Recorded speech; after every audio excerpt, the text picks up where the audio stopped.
Bom dia, boa tarde, boa noite. Sou o Giancarlo do Conversa Mole. Estamos iniciando mais um vídeo sobre as polêmicas da semana que se encerrou ontem, dia 21 de agosto. Nós vamos trazer 2 ou 3 temas aqui para nós debatermos. Vamos fazer um vídeo mais interessante, mais rápido, e que o debate está lançado aí para que todos possam opinar e comentar também, assim como eu vou comentar. Roda a vinheta.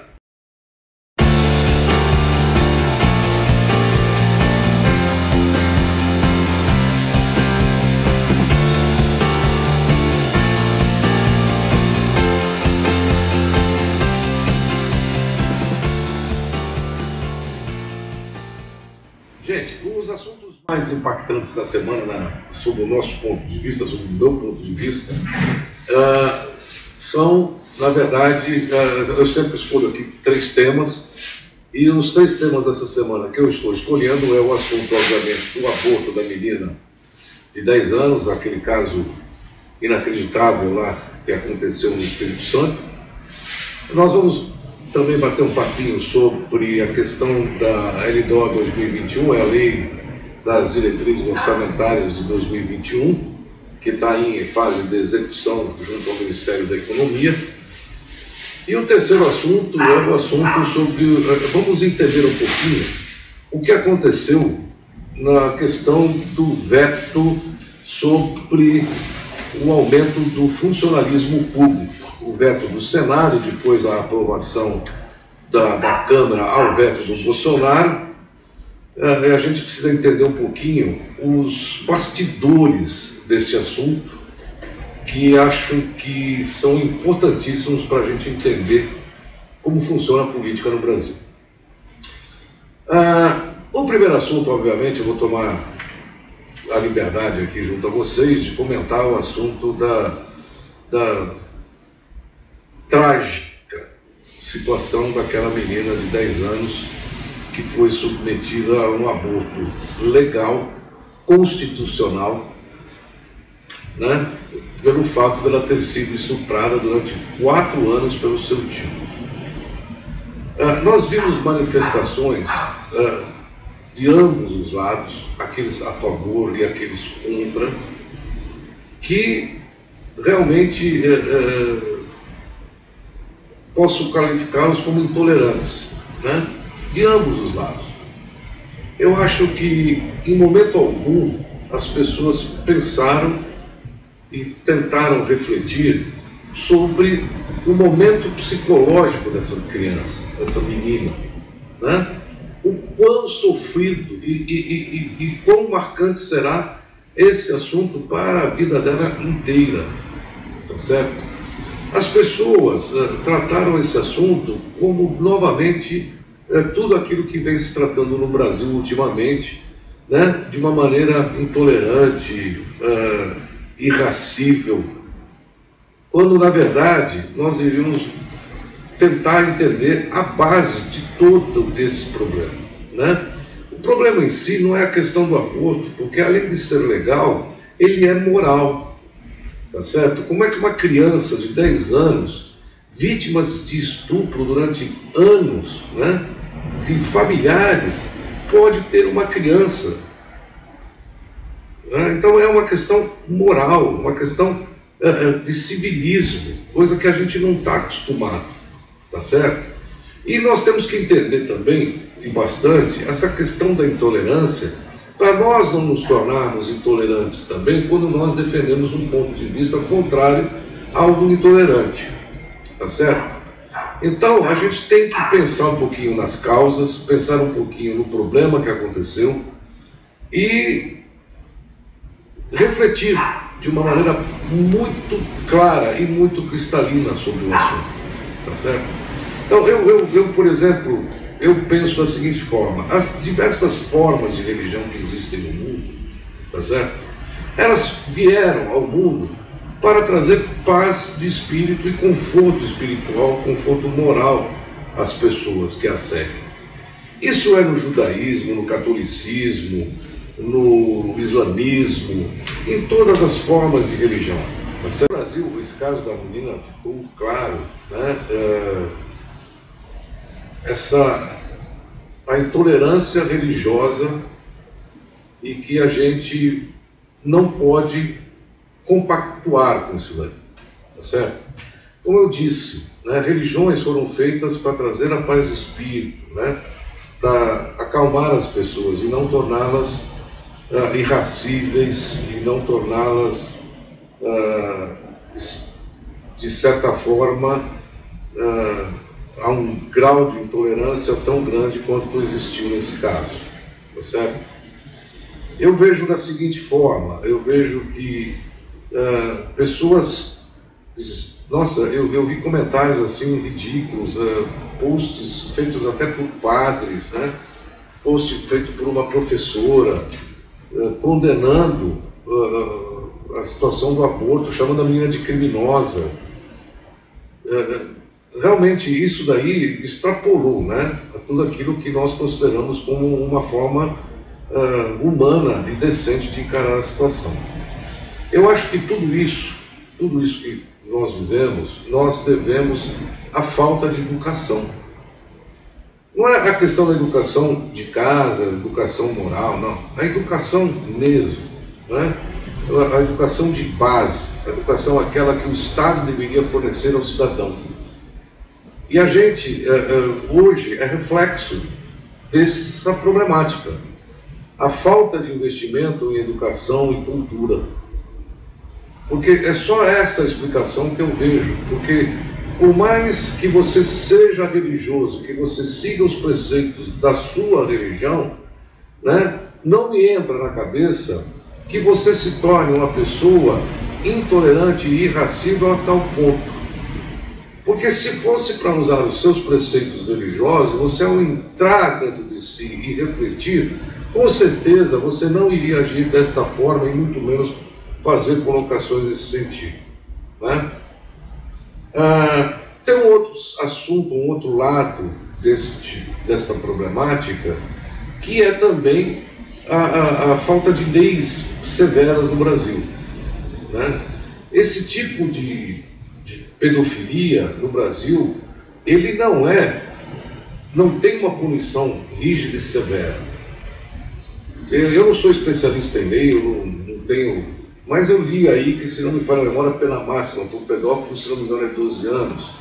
E se ele tiver bom comportamento, não sei o que, aquelas coisas todas da lei brasileira, em 4 anos ele está de volta às ruas.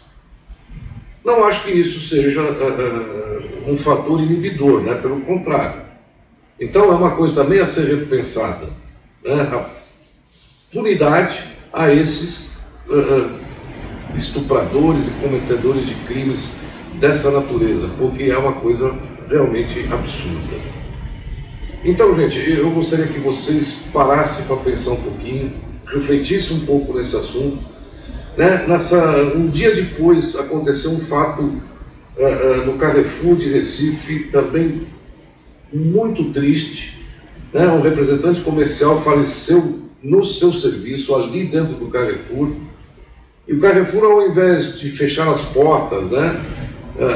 Até num momento de solidariedade à própria família daquela vítima, né? Circunstâncias da ocasião, não, botaram lá 3 guarda-sóis cobrindo o corpo, umas caixas de papelão para desviarem daquele corredor, e a vida continua, a vida segue.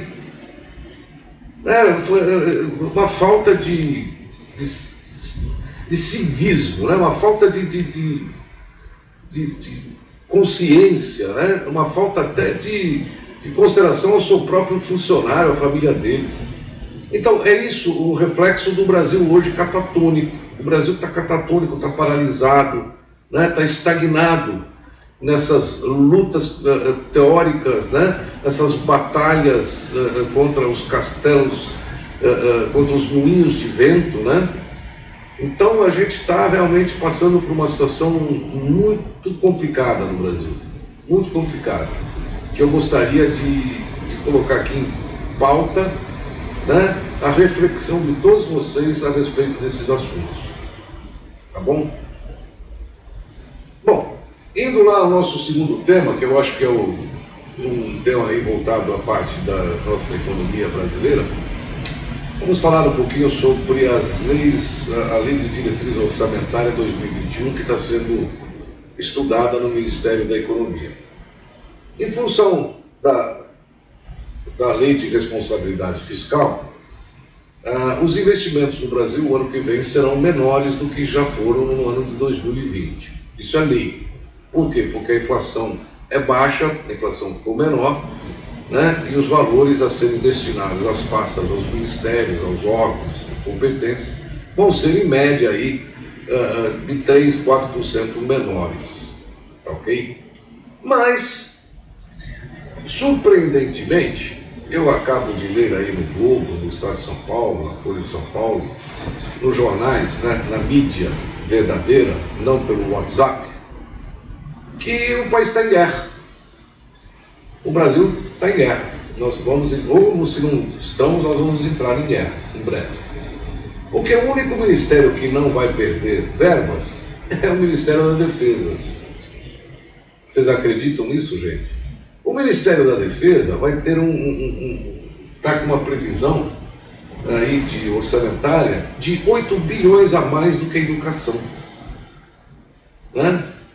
Está com uma previsão orçamentária praticamente estática. Quanto ao Ministério da Educação, a redução será de 14%. E o Ministério da Saúde, no meio da pandemia, vai ter uma redução no seu orçamento em relação a 2020. Não estou colocando aqui a verba de 40 bilhões que foi destinada neste ano para combater a pandemia, né? Nós vamos ter no Ministério da Saúde uma verba que é 3% menor que a de 2020. Então, se eu considerar os 40 bilhões a mais, então a verba é quase que 30% menor.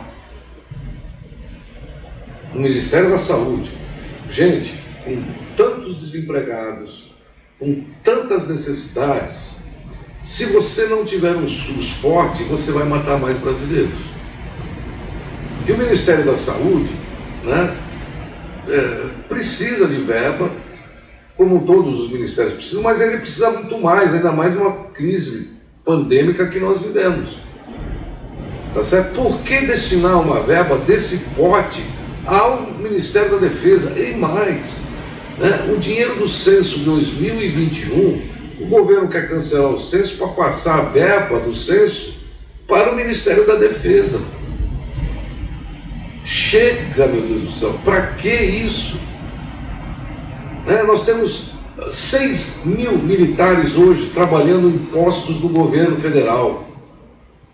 Quer dizer, nós saímos de um PT onde sindicalistas e partidários do partido eram assessores de várias pastas ministeriais, de várias secretarias, de vários órgãos estatais, e hoje substituímos por quê? Por milico. Né?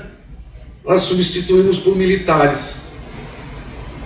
Não entendo, não consigo entender. Eu gostaria que alguém em sã consciência me explicasse a razão, né, de nós não termos uma verba maior destinada à educação do que em relação ao Ministério da Defesa, a não ser que nós vamos entrar em guerra. É bem provável, né, para que haja essa filosofia, porque alguém que queria dar um golpe no STF no dia 22 de maio, o segundo passo é incentivar os milicos aí, né? Incentivar os cabos e soldados, entendeu? A se rebelarem contra a Constituição, que é bem provável. Né? É isso daí que eu estou vendo. Não vejo de outra forma. Ok? Bom, fica aqui registrado. Eu acho que o Congresso tem a obrigação de restabelecer essas leis, essa lei da diretriz orçamentária, né? Fiscalizar esse orçamento da União, tá certo? E destinar as verbas a quem de direito, não a quem está querendo ser destinado. Entendeu? O Brasil, para mudar, precisa investir na sua educação de base, para que não tenhamos casos aí como a menina lá de Recife, para que não tenhamos descaso com a ciência, como é o caso agora da pandemia do Covid, tá certo? Onde hoje nós estamos quase atingindo 120 mil mortes, né? E a completa falta de consideração com todas essas vítimas, né, com as famílias dessas vítimas todas, entendeu? Nós precisamos de educação e cultura, coisa que esse governo simplesmente abandonou. Esse governo abandonou o Ministério da Educação, tá certo? Um governo que não queria que o Fundeb fosse aprovado e queria tirar a verba do Fundeb para outras destinações. Realmente ele demonstra que não tem nenhum pudor com relação à educação e muito menos com relação à cultura. O terceiro assunto que eu estou dando uma olhada aqui, rapidinho, para a gente também conversar, é entendermos um pouco a política brasileira, como é que ela funciona com relação ao Congresso Nacional. O veto do presidente da República, aliás, muito bem-vindo, com relação ao reajuste dos funcionários públicos, foi derrubado pelo Senado na terça-feira agora. E você olhando a razão, você fala, pô, mas como é que pode? Os senadores, será que são tão insensíveis assim, né, a ponto de derrubar um veto só para privilegiar uma classe que já está tão privilegiada no meio dessa pandemia? Aí eu fui pesquisar um pouquinho, eu conversei aí com alguns entendidos, alguns conhecidos nessa matéria, e me deram a razão. O Congresso, na verdade, o Senado se sentiu usado pelo Paulo Guedes. Quando o Paulo Guedes falou que a aprovação desse reajuste, né, ou a possibilidade de reajuste ao funcionalismo público geraria uma despesa de 120 bilhões a mais no orçamento do governo, o pessoal do Senado foi atrás. Eles têm até uma instituição financeira lá dentro, calcularam e chegaram à conclusão que, na verdade, o impacto seria de 10 bilhões e não 120. E o Senado se sentiu enganado pelo Paulo Guedes e quis dar uma represália ao governo pelo fato dessa embromação de números, que, aliás, é muito normal do Paulo Guedes isso, né? Embromar com números, tá certo? E o Senado reprovou, né, o veto por causa dessa picuinha, por causa dessa formação falsa. Foi um recado dado ao senhor Paulo Guedes. Agora, de um outro lado, a Câmara aprovou. Parabéns, Câmara dos Deputados, agiu de maneira correta, mas também precisamos revelar alguns segredos e bastidores que houveram nessa aprovação. Tá certo? O governo, através do Ministério da Economia, liberou 4 bilhões de reais para as cotas parlamentares. Aí a Câmara, muito docilmente, né, aprovou o veto do presidente com 4 bilhões de reais para no seu orçamento parlamentar, né, no bolso. Então o Congresso funciona dessa forma, gente. Entendeu? Não é que o governo não pode governar porque o Congresso não deixa ou o STF não deixa. O governo não consegue governar porque ele acha que está tratando com crianças, né? Ou quer colocar mentiras, ou quer enganar os caras que são macacos velhos, para não falarmos aqui outra coisa, né? Tá certo? Então, vejam vocês como é que é a nossa política. A nossa política é o toma lá da cá. A nossa política é o toma lá da cá, coisa que o nosso presidente tinha falado que iria tirar isso do seu mandato. E não é verdade. Hoje, com todos os seus aliados do Centrão, os fantásticos, o seu novo líder, né? É brincadeira. Então eu estou assim...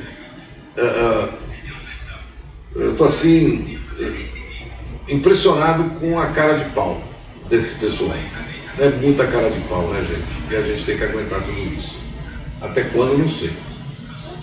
Bom, basicamente, pessoal, esses eram os assuntos da semana mais importantes que eu encontrei. Eu acho que valeria a pena a gente trocar uma ideia. Eu gostaria de pedir um favor a vocês, não deixem de se inscrever no YouTube, inscrevam-se, bate o sininho, tá? Não deixem de curtir a minha página no Facebook, do Conversa Mole. E a gente está aqui, todo sábado, 18 horas, com um vídeo das polêmicas da semana. E na quarta-feira, às 21 horas, nós temos um vídeo sobre um tópico específico que nós vamos discutir, relacionado sempre à política e à economia. Tá bom? Gente, muito obrigado, um bom dia, uma boa tarde, uma boa noite a todos vocês.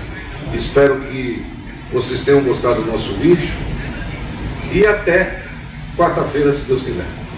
Bom fim de semana a todos, um abraço e obrigado.